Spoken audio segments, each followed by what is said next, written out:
Hello, it's Brian here with Food Forest Farms and South Sound Aquaponics. I wanted to give you an update on our front window aquaponic garden since I've updated it with a bell siphon. It drains a lot better and the plants are a lot happier. The whole difference between a bell siphon and how we used to run it, we used to have it on a continuous run on a timer that would go 15 on, 15 off. So it was basically like a little mini river was running through it all the time.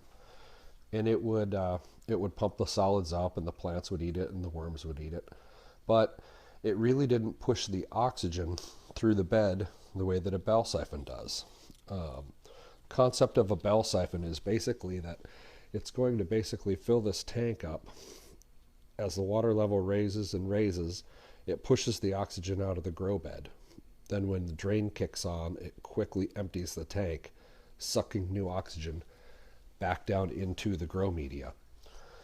Well, this is what I finally settled on after about 10 iterations, and I'll walk you through what I did. I ended up putting a 6-inch flower pot in to keep the hydroton away from the bell siphon. As you can see, my kind of meaty hand doesn't fit really well in a 4-inch tube. So, take the bell off the top here. Basically, the 6-inch pot is just keeping the stuff away from the siphon hole. Now, if you can see that, there's a through hole fitting that goes through the bottom of the container. That's a 1¼ inch threaded. Then it steps down to 1/2-inch pipe and comes up about 3.5 inches. Now that means as the water's rising here, and the other thing is the water continually flows now. So now there's no timer to break on or off. The water just continually flows.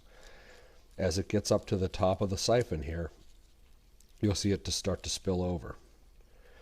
Now, if that was all there was to this, there would continually be 3 or 4 inches of water in this 6 to 8-inch bed. The roots would really not like that. They'd get some oxygen down there, but it wouldn't really be doing it the way it could. It would grow like it used to the old way by trickling water underneath. So by adding the bell here, I'll show you what it does. It's a bigger tube with cutouts at the bottom. Let's see. So that as the water gets to that point, air gets sucked in and it stops the siphon. So water's at the top of the tube. We put the bell housing on. It just drops right in, fits over the top. Nothing special. So what that just did, it caused water to start coming down the chute.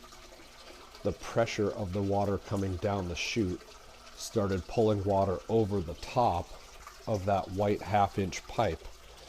And now what it's doing, if you can see it kind of dropping in there, it is draining the entire grow bed, not to the top of the 1-inch pipe, but all the way to the bottom of it, all the way to the bottom of the bed. Then you'll hear a distinctive burp sound as air starts to go into the system, and then it will cut the siphon off.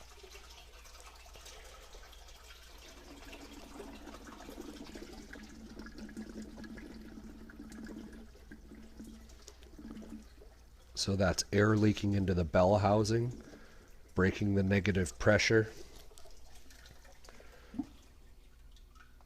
and stopping the flow. Remember, the water never stops coming out into the upper tank. It continually runs. And I just do a T with a double open like that, so if one gets clogged, the other won't. 2 is 1, 1 is none.